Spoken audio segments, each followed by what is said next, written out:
ಎಲ್ಲರಿಗೂ ನಮಸ್ಕಾರ. ನನ್ನ ಚಾನೆಲ್ಗೆ ಎಲ್ಲರಿಗೂ ಸ್ವಾಗತ. ನಾನು ಇಂದು ನಿಮಗಾಗಿ ಒಂದು ಹೊಸ ಕಥೆಯನ್ನು ಹೊತ್ತು ತಂದಿದ್ದೇನೆ. ರಾಜನೊಬ್ಬ ಕಾಡಿನಲ್ಲಿ ಹಾದು ಹೋಗುತ್ತಿದ್ದನು. ಇದ್ದಕ್ಕಿದ್ದಂತೆ ರಾಜನಿಗೆ ಒಂದಷ್ಟು ಅಶರೀರವಾಣಿ ಕೇಳಿಸಿತು. ಒಂದಷ್ಟು ಜನ ಪರಸ್ಪರ ಮಾತನಾಡುತ್ತಿರುವಂತೆ ಕೇಳಿಸುತ್ತಿತ್ತು. ರಾಜನು ಆ ಧ್ವನಿಯನ್ನು ಆಲಿಸಿ ಆ ಸ್ಥಳಕ್ಕೆ ಹೋದನು. ಅಲ್ಲಿ 3 ಜನ ಮಾತನಾಡುತ್ತಿದ್ದರು. ಅವರು ರಾಜನನ್ನು ನೋಡಿದ ಅವರು ರಾಜನಿಗೆ ನಮಸ್ಕರಿಸಿದರು. ಆ 3 ಜನರಲ್ಲಿ ಒಬ್ಬನು, ರಾಜನೇ, ನಮ್ಮಲ್ಲಿ ಯಾರು ಶ್ರೇಷ್ಠರು ಎಂದು ಗೊಂದಲವಾಗಿದೆ. ಅದಕ್ಕಾಗಿಯೇ ಈ ವಾದವಿವಾದ. ಈಗ ನೀವೇ ಸರಿಯಾದ ನಿರ್ಧಾರ ಮಾಡಿ. ನಮ್ಮೊಳಗೆ ಯಾರು ಶ್ರೇಷ್ಠರು? ನಾನು ಕರ್ಮ, ಇವನು ಅದೃಷ್ಟ ಮತ್ತು ಅವನು ಬುದ್ಧಿವಂತ. ಈಗ ಹೇಳಿ, ನಮ್ಮಲ್ಲಿ ಯಾರು ಉತ್ತಮರು ಎಂದು ರಾಜನ ಬಳಿ ಬೇಡಿಕೊಂಡ. ಇನ್ನುಳಿದವರು, ಹೌದು, ನೀವು ನಮಗೆ ಸಹಾಯ ಮಾಡಲೇಬೇಕು ಎಂದು ಬೇಡಿಕೊಂಡರು. ಅದಕ್ಕೆ ರಾಜನು, ಇನ್ನುಳಿದವರು, ಹೌದು, ನಿಮ್ಮ ಪ್ರಾಮುಖ್ಯತೆಯನ್ನು ನಾನು ನಿಮಗೆ ತಿಳಿಸಬೇಕೆಂದರೆ ಮೊದಲು ನೀವು ನಿಮ್ಮ ಸಾಮರ್ಥ್ಯವನ್ನು ಸಾಬೀತುಪಡಿಸಬೇಕು. ಆಗ ಮಾತ್ರ ನಾನು ನಿಮ್ಮಲ್ಲಿ ಯಾರು ಶ್ರೇಷ್ಠರು ಎಂದು ಹೇಳಲು ಸಾಧ್ಯವಾಗುತ್ತದೆ ಎಂದ ರಾಜನು. ಅದಕ್ಕೆ ಸರಿಯಾದ ಸಮಯದಲ್ಲಿ ಅಲ್ಲಿ ಒಬ್ಬ ಮರ ಕಡಿಯುವವನು ತನ್ನ ಕೆಲಸಕ್ಕೆಂದು ಹೋಗುತ್ತಿದ್ದ. ಆಗ ರಾಜ ಹೇಳಿದ, ಈ ಮರ ಕಡಿಯುವವನ ಮೇಲೆ ನಿಮ್ಮ ಸಾಮರ್ಥ್ಯವನ್ನು ಸಾಬೀತು ಮಾಡಿ. ನಿಮ್ಮ 3 ತಲಾ ಒಂದೊಂದು ವಾರದವರೆಗೂ ಸಮಯಾವಕಾಶ ಕೊಡ್ತಾ ಇದ್ದೇನೆ. ನಿಮ್ಮ ಪ್ರಭಾವ ಶುರು ಮಾಡಿ. ಕೆಲಸ ಮುಗಿದ ಬಳಿಕ ನನ್ನ ಹತ್ತಿರ ಬನ್ನಿ ಎಂದು ಹೇಳಿ ರಾಜನು ಅಲ್ಲಿಂದ ಹೊರಟ. ನಾನು ಕರ್ಮ. ಮೊದಲನೆಯವನಾಗಿ ಕರ್ಮ ತನ್ನ ಸಾಮರ್ಥ್ಯ ಸಾಬೀತುಪಡಿಸಲು ಮರ ಕಡಿಯುವವನನ್ನ ಪ್ರವೇಶಿಸಿದನು. ಇದರಿಂದ ಮರ ಕಡಿಯುವವನಿಗೆ ವಿಶೇಷ ಕರ್ಮ ಸಾಮರ್ಥ್ಯ ಪ್ರಾಪ್ತಿಯಾಯಿತು. ತನ್ನ ಸಾಮರ್ಥ್ಯಕ್ಕಿಂತ 3 ಪಟ್ಟು ಹೆಚ್ಚು ಕೆಲಸವನ್ನ ಮಾಡುತ್ತಿದ್ದ. ತನ್ನ ಅವಶ್ಯಕತೆಗಿಂತ ಹೆಚ್ಚಿಗೆ ಮರಗಳನ್ನು ಕತ್ತರಿಸುತ್ತಿದ್ದನು. ಆದರೆ ಅದನ್ನೆಲ್ಲ ಊರಿಗೆ ಒಯ್ದು ಮಾರುವ ಬುದ್ಧಿವಂತಿಕೆಯಾಗಲಿ ಅದೃಷ್ಟವಾಗಲಿ ಅವನಲ್ಲಿ ಇರಲಿಲ್ಲ. ತನ್ನ ಕೈಲಾದಷ್ಟು ಮರದ ಕಟ್ಟುಗಳನ್ನು ಮಾರಿಬರುತ್ತಿದ್ದನು.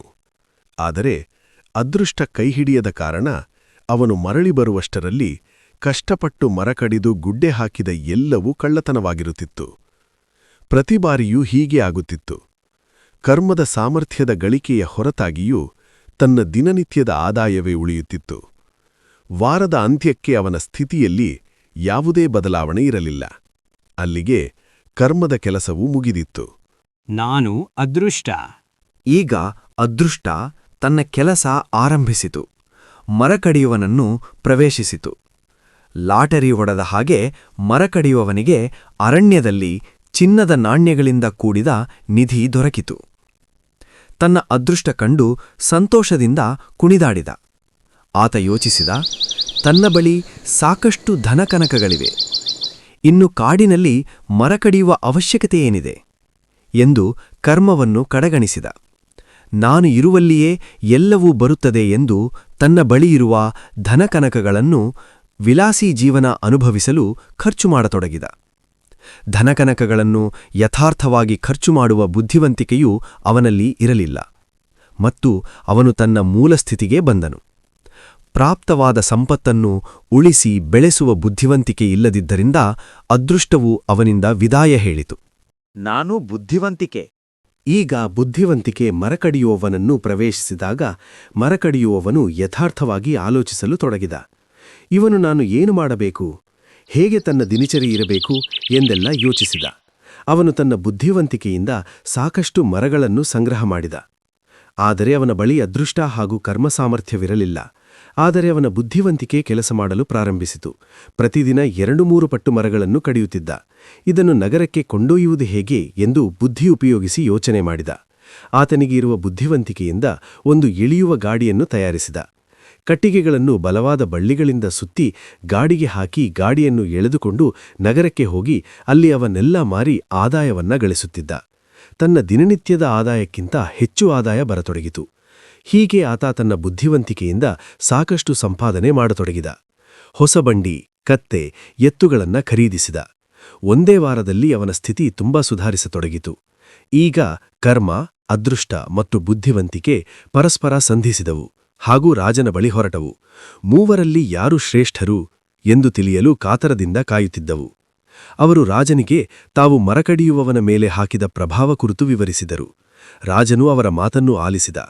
ರಾಜನು ಗೂಢಾಚಾರಿಕೆಯಿಂದ ಎಲ್ಲವನ್ನೂ ಮೊದಲೇ ತಿಳಿದಿದ್ದ. ಕೊನೆಗೆ ಸೂಕ್ತ ವಿವರಣೆಯೊಂದಿಗೆ ರಾಜನು ಬುದ್ಧಿವಂತಿಕೆಗೆ ಶ್ರೇಷ್ಠತೆಯ ಪ್ರಮಾಣಪತ್ರ ನೀಡಿ ಗೌರವಿಸಿದನು. ಒಬ್ಬ ವ್ಯಕ್ತಿಯು ಜೀವನದಲ್ಲಿ ಎಷ್ಟೇ ಕಾರ್ಯವನ್ನು ಮಾಡಿದರೂ ಅವನು ಬುದ್ಧಿವಂತಿಕೆಯಿಂದ ವರ್ತಿಸದಿದ್ದರೆ ಪರಿಸ್ಥಿತಿಗಳು ಅವನನ್ನು ಬುದ್ಧಿಹೀನನೆಂದು ಸಾಬೀತುಪಡಿಸುತ್ತದೆ. ಅದೃಷ್ಟವು ಒಬ್ಬ ವ್ಯಕ್ತಿಯನ್ನು ಸೋಮಾರಿಯನ್ನಾಗಿ ಮಾಡಬಹುದು.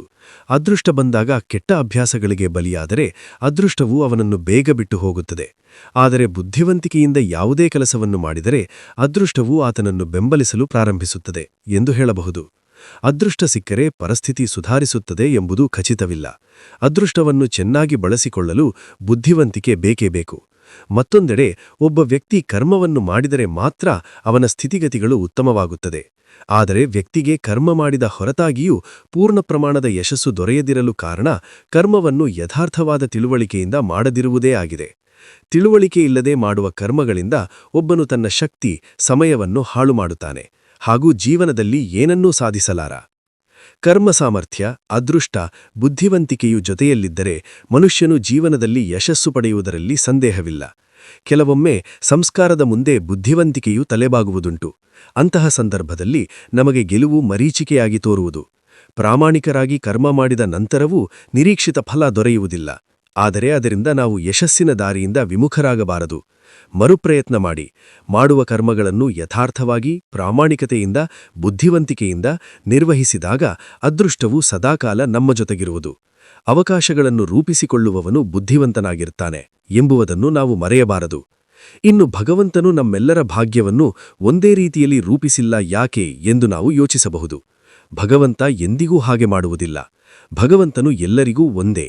ನಮ್ಮ ವಿಡಿಯೋ ವೀಕ್ಷಿಸಿದ್ದಕ್ಕಾಗಿ ಧನ್ಯವಾದಗಳು. ನಿಮಗೆ ಈ ವಿಡಿಯೋ ಇಷ್ಟವಾದರೆ ದಯವಿಟ್ಟು ಲೈಕ್, ಶೇರ್, ಸಬ್ಸ್ಕ್ರೈಬ್ ಮಾಡಿ.